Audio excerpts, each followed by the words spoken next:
On this day in history, 1946, the first annual Cannes Festival opens at the resort in the city of Cannes at the French Riviera. You remember movies? You go over to the overpriced ticket counter, get $40 worth of popcorn and soda, and sit in a theater with sticky floors. I miss that so much. I hate coronavirus so much. That being said, I would like to welcome you tonight to the corner booth where we have some wonderful panelists for you. We have Lindsay Lippincott and Michael Estrin. And we're just going to kind of get to the root of things. Tonight is an episode entitled When the Rain Starts to Pour. Is something that I think a lot of writers dealt with, just at least the concept of it. But before we get into the nitty gritty, we're just going to get the blood juices flowing and all our brain power where it needs to be. And we're going to play a game of categories, which Lindsay loves. She told me herself. And okay, so here we go. Just write these down. These are going to be your categories. Number 1, sandwiches.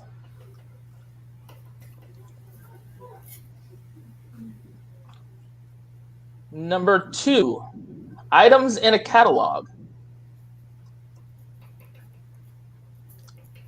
Number 3, world leaders or politicians.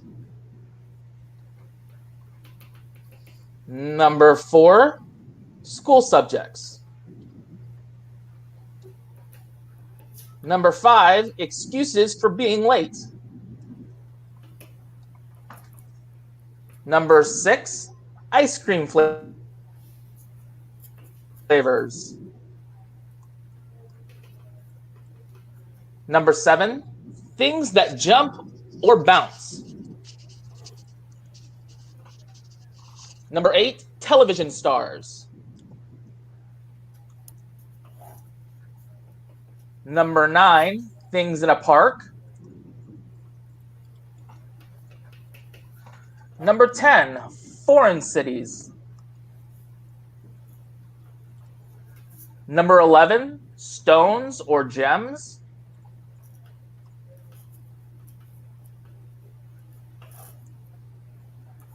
And number 12, musical instruments. Okay. Now that we got that. Hey Rita, how you doing, girl?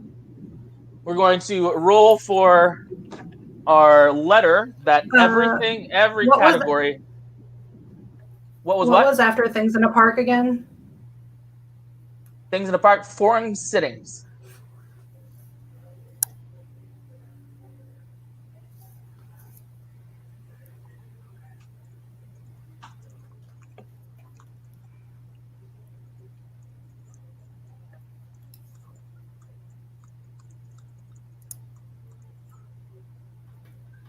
Now, for all of these categories, you will have to list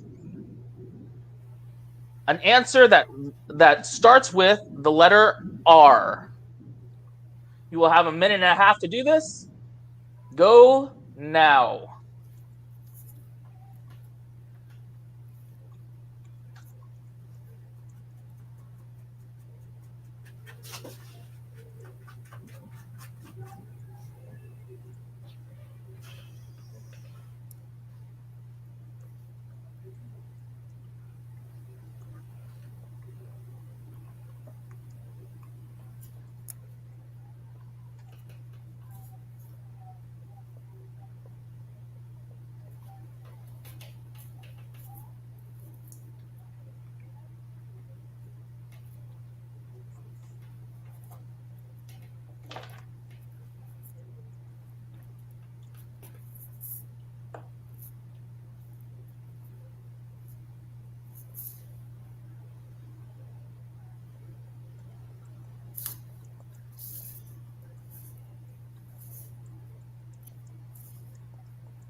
Coming up close to the end.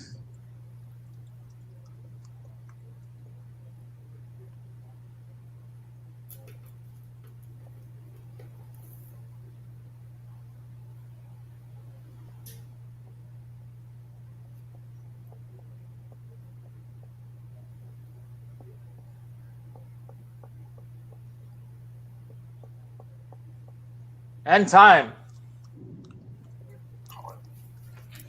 All right. Now, the way that the scoring works is anything that is a unique answer that is not doubled. If Lindsay and Michael both have the same answer, then it's crossed off completely. And just nobody gains any points. So, Lindsay, why don't you go down your list? I had, for sandwiches, I had a Reuben.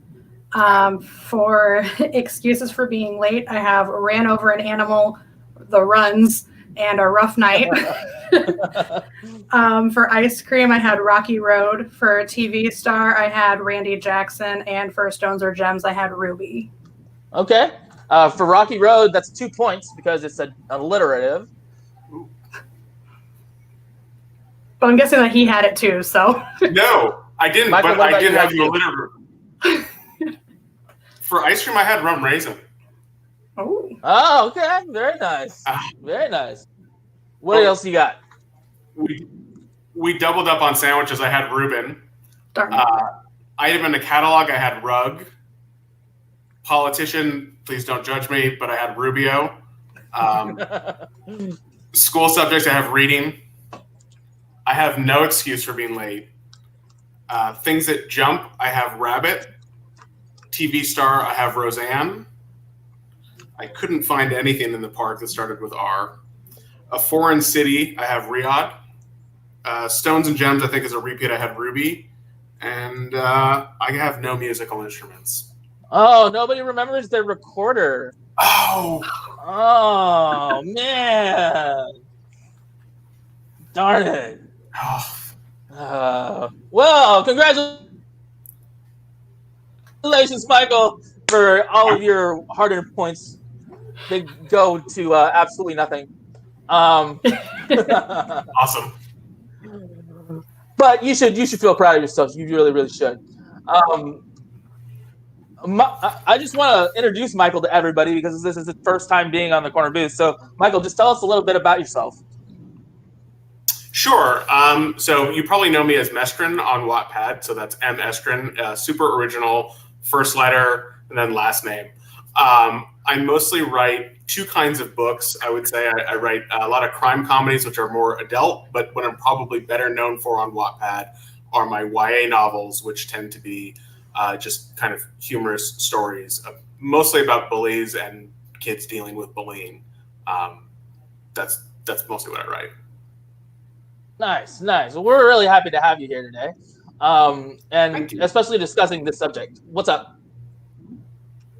Lindsay, did you say something? Oh, okay. All right. I just heard something. I think that as writers, most of us kind of serve as empaths for a lot of different things. And it's hard to develop a character if you can't really describe how they're feeling or kind of project what you're feeling into them. So this is hopefully going to be a really, really special episode. And I'd like to kick it off with Lindsay. Describe a time when writing served as an outlet for emotional distress. College. Just college. Yeah, I would say that most of my college years, just moving to a new city, getting to know new people, having to do all of this like random stuff. I mean, school, random, whatever. But yeah, I would say just the college period mostly is one of those big times. Nice. What about you, Michael? So for me, it's actually right at this very moment. I find it very hard to sort of like focus at this time. Obviously, it's a very stressful time, I think, for a lot of people. I was lucky in the sense that, like, as this all started, I was working on a book, so I was kind of like midway through, and I was sort of jamming out towards the end, and I was like, okay, just keep your head down and keep going. And I finished it, and that was great. And then once it was done, it was sort of like like early May, and the world was still falling apart. And I was like, oh my God, I've got to do something. And I couldn't think of one. And it just kind of was like, I very much struggled and spent a lot of the summer struggling until I kind of found the project that I'm working on now. And ironically, I think I found it because of that meme that sort of went around about like all the stuff that Shakespeare did during this time. And I was like, it's a lot of BS that we kind of put on each other about how to be and how productive you should be and all of that. But I was like, what he was really writing about in those times was just this kind of collective grief that's happening all around us. And that's actually how I ended up kind of discovering my work in progress, which is Hamburger Hamlet, which is serializing on Wattpad right now, and hopefully will be done in a week. Hint, check it out. That is a brilliant title for a book. I don't think I would have ever thought of anything like that. This is a quick question from our own Rita Kovac. She says, do any of you guys find it extremely difficult to start a new project when you finish one up? Like you either have too many ideas and can't pick up which to do, or no ideas at all? What about you, Lindsay? So every once in a while, I usually have a new project idea already lined up. But if I don't already have one that's lined up, I do find issues, and it's something that's similar. Like when I finish binging a TV series, I'm just like, well, what is life? Like, what am I supposed to do now?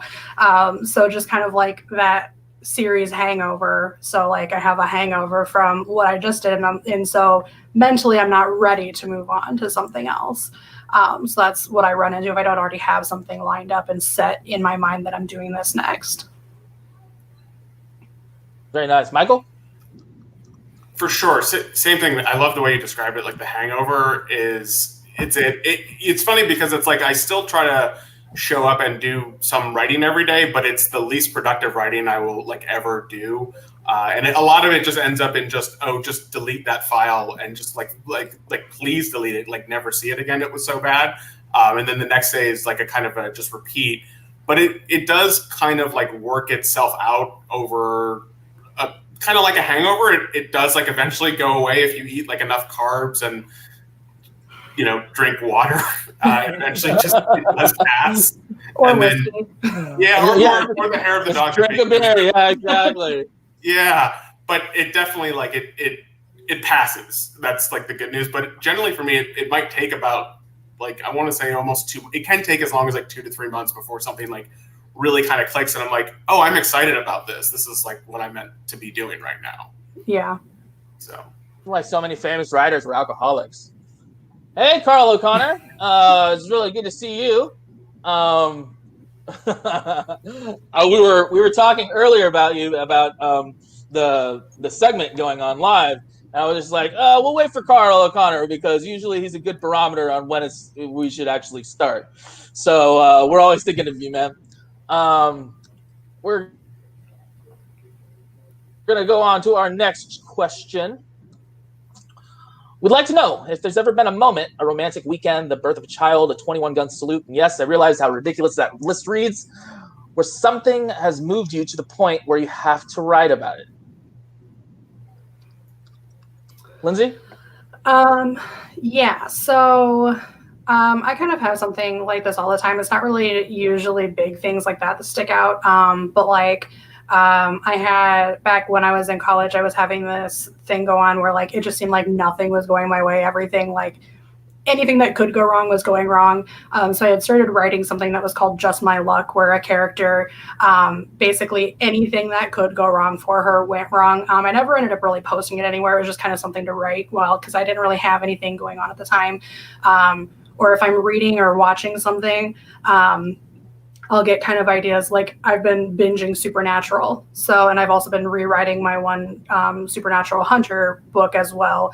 And I'm like, well, there's so many different things out there, like so many different types of creatures. So I'll take like stuff from that and I'll be like, well, now I need to research like the bajillion different creatures that are out there. Or listening to music too.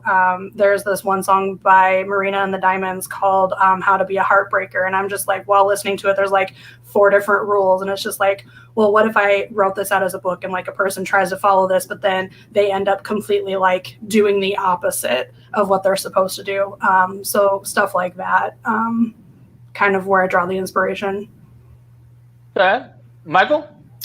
Yeah, I love this question, by the way, just because selfishly, I think like I tend to write autobiographical fiction, so I'm always kind of drawing something from my personal life. Not that every story is like, clearly it's not 100% from my life, but there are parts of it that are always inspired by.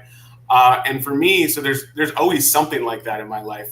But the one that kind of sticks out is the one that I'm kind of just dealing with now, which is, about 5 years ago, I lost my father, and that's a terrible thing, but it's also a totally, it's part of life. This happens. And, it's one of those things where I knew I was going to write about it, but I didn't, I think I tried, to be honest with you, closer to that time. And it didn't come out right. It just didn't work.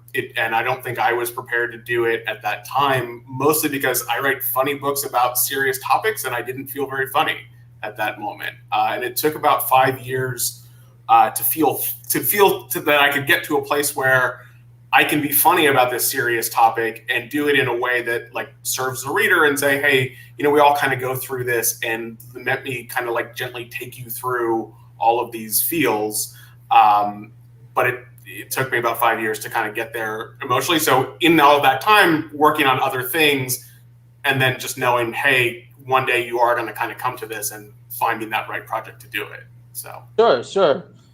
Is there anything that gives you that extra push that just says, all right, like it might bring you to the cusp to say, all right, this is a good idea. It might do something with the audience, but is there anything that gives you that extra push to actually sit down and do it? Yeah, a couple of things. Like first of all, I have to kind of believe that there's something universal about it, or I have to be able to like see the universal thing, right? So knowing that like, oh, what I'm writing is actually going to like connect with somebody who I don't know, who lives all the way around the world, so right. Just not me. And so that's a big part of it. And then also like, and this is just like a good sign, I think, for any project, is like, if you can't get it out of your head, write it down, right? The only way out, like if you can't stop thinking about it, write it down, because like that's the only exit, and like get it out onto the page is like my advice. So like if you're always thinking about it, that's the story you should be writing. Gotcha. Absolutely. I love that. All right. And last but not least, with all of this on the table now, what does writing mean to you, Lindsay? For me, it's a way to escape, a way to create, and because of Wattpad, a way to share something that I found out other people actually enjoy. So being able to bring something to others that they can read, and it can be their escape too, that kind of thing. Have you had conversations with any of your readers about them having that escape with you? Yeah, I'll get like messages and stuff, and like people that have like read everything that I've had to write or whatever and stuff like that, and how they'll be like, and I just basically read all the way through the night. And so, I mean, like, it's never necessarily as direct as like it's my escape, but like when they say I couldn't stop reading, like that means that you've taken them on that trip, and they've been basically consumed by whatever you have to write or share. Awesome. Michael?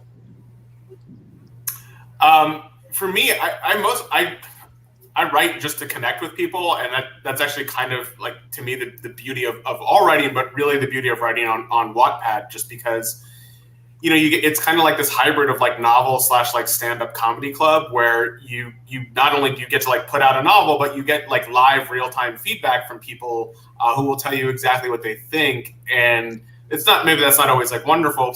Sometimes it is. It kind of depends, but like generally people, I think I've found them to be like very kind and nice. But what really kind of like gets me going and kind of keeps pushing me through that story is finding out that like the specific thing to me is actually very universal, right? And so just things that are very, very specific, like I'm finding now that like as a Jewish American who is not a religious Jew, but is just sort of a cultural Jew writing a story about a Jewish boy who's kind of the same, finding people who live in, Bangladesh and Pakistan who are like, maybe they're not getting all of the references, but they're totally getting the experience, right? Like they actually understand what that life experience is, and just finding out that you can kind of connect with people that you don't know in that way it's why I got interested in like reading books and then starting to write them. So. Has there ever been a line where you crossed it and somebody said, "Whoa, you really crossed it"?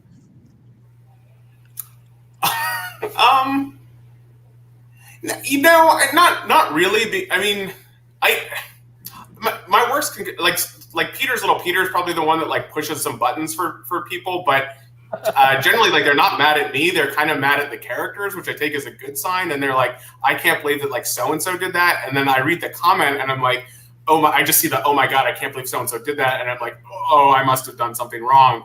But no, actually, like it's just like the world that I created has problems in it, and people are just reacting. But I've never really had someone say, "Hey, man, you crossed a line that went too far." Okay, all right, that's good. There's an author that comes to mind when you're talking about these snippets and vignettes of just that are filled with humor, and it's his name's Tucker Max, and he wrote a book called "I Hope They Serve Beer in Hell," and there's a couple ones where it's just like, I see the hilarity in this, but wow, like, yeah, wow. So it's good that you're on the right side of the fence there. Yeah, I would also kind of say like, I don't do that kind of writing, but I know Tucker's work, and it's what makes it successful. I think, to be honest with you, that a lot of writers probably miss is that he usually makes himself the jerk in the story if you think about it. Right. And so these are true stories, and they're kind of amped up for effect, and his character is a terrible person. But I think that it's that kind of stuff only works if you kind of put the joke on you and not at the expense of other people. Sure. That's my advice to anyone who wants to try and write kind of like risque humor. Mm-hmm. That's a really, really good call. I like that.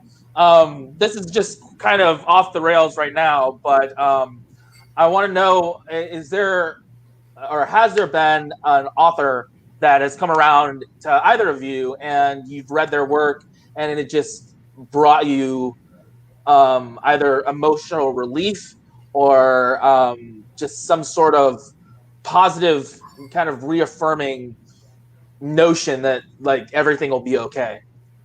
Lindsay? I'm not sure that I've ever had that experience necessarily. I guess I don't really read a lot of stuff that I would read that would actually lead to that kind of a feeling. I have read one series where I read it back when I was in high school, and I went to start rereading it, and it was kind of one of those where like word choicing type of things, kind of like, are you pushing the line type of thing. And it's kind of, it's interesting, especially to reread it. Like, I don't know, I graduated in 2012 and it's now 2020. And I was reading it in the middle of high school. So, I mean, like the way that you view it now, and once you've aged and you've learned and you've grown, to reread it and just be kind of like, oh, I'm not so sure that was the right way to write it. But then again, it was created back then. So it's kind of like how times change and all that kind of stuff. And you're just kind of like, oof, okay. What about you, Michael? This is a little bit of a cop out. There's probably like a lot, but I have to reread Hamlet right now while I'm doing this, and kind of like, so I'm literally kind of flashing back to high school because that's the last time I read it. And to be honest, I didn't get it then. Like it just didn't make any sense to me. Sure. And reading it now, you just realize like, okay, first of all, it's a really long play and a lot of it doesn't make sense. And that's even putting aside the language. There's just a lot going on in the play. So it's a lot to unpack, but the themes of the play are really, really just deep universal themes about life and death. And, for me, like, I don't know that it leaves it. Everybody, spoiler alert, everybody dies at the end. So it's not a happy ending, but it is an ending that like, they make their peace with it, or at least Hamlet, I think, makes his peace with it. And rereading it, I was like, oh, I get this. I think I kind of like vibe with that feeling of, okay, there's things that you don't like in this world. There's an inevitability that we all kind of face, but like you have to move on, and you have to, you have to do it in a way that is like true to who you are. And so like if you're a joking kind of fun person, you can still tackle deep, dark topics with like jokes and humor. You just have to like get on with it. So. I mean, I know that you focus mainly on humor, but do you ever try to bring out like at least some sort of a reaction that's converse to that? Oh yeah, you have to, right? Like if you don't, I think like if you're just humor all the time, then it just becomes like a joke, right? And jokes are great, but you can't sustain like just a joke for the whole book. An entire story, right? Yeah, you can be funny throughout, but like if you don't kind of like give some sort of like emotional weight, and it doesn't always have to be like tragedy. It doesn't have to be like the exact opposite of humor, but like putting a protagonist through some miserable experience is a good way to find a funny joke, but it's also a good way to get people to like and root for that protagonist because they're like, oh man, this person has like really been through the ringer, and I know what that's like too, and they're still kind of laughing. Generally, like you want to hang out with a person like that, Yeah. That. So yeah, I always kind of look for the more serious, deeper, more emotional kind of stuff. Just something to lash to, so you can have it light and feathery at the top. Yeah. Okay, that makes sense. I like it. Now we're going to do something. It's a segment we like to call Something Sweet. It's the time where we offer up any Wattpadder who's been showing off that talent or lifting up the community in any way. It can be a writer or a reader. I leave it up to the panelists. It's their decision. So I'm going to start with you, Lindsay. The person that I have picked is Sean Allen, who is just Sean Allen on Wattpad. He writes a lot of good, like, horror, scary stuff. And that's a genre that I've tried to dabble in a little bit, and kind of want to try to more. So based on what I want to try and do more of in the future, I kind of picked him to this week for that shout out. Nice. What about you, Michael? I want to just do a big shout out to all of the Wattpadders who are participating in the Summer Reading Challenge. I know that it has gone on in past years. This is the first year that I've been aware of it. But just like the dedication to reading, and not just one book, but many, many books, and also leaving just really high quality comments.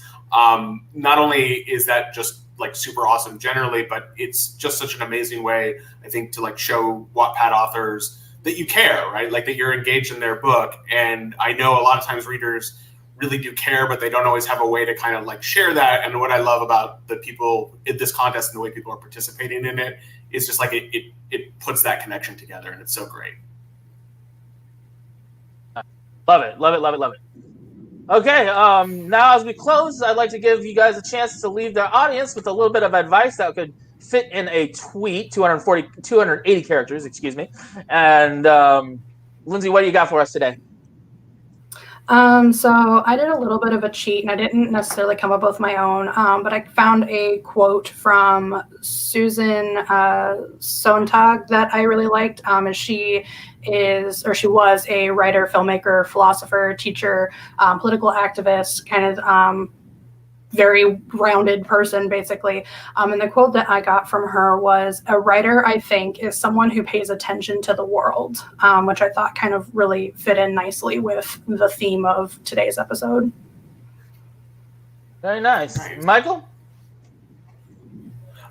So mine, I think, actually kind of dovetails with that. And that's just to gather string is the tweet. And what I mean by that is, in your life, there are lots of stories that happen, narratives, little pieces of story, and you just got to collect them as you go, and you'll find that you don't necessarily know when you're going to use them, but you will ultimately use them later. And so you just have to keep working at your craft, but at the same time, keep gathering string. Love it. All right, well, we are going to cut this one a little bit short. We had a panelist that couldn't make it this evening, but I hope you all had a really, really fun time with us. We had a fun time with you, and we will see you same time next week, same channel. Keep fighting the good fight, and we'll see you then. Bye. Awesome.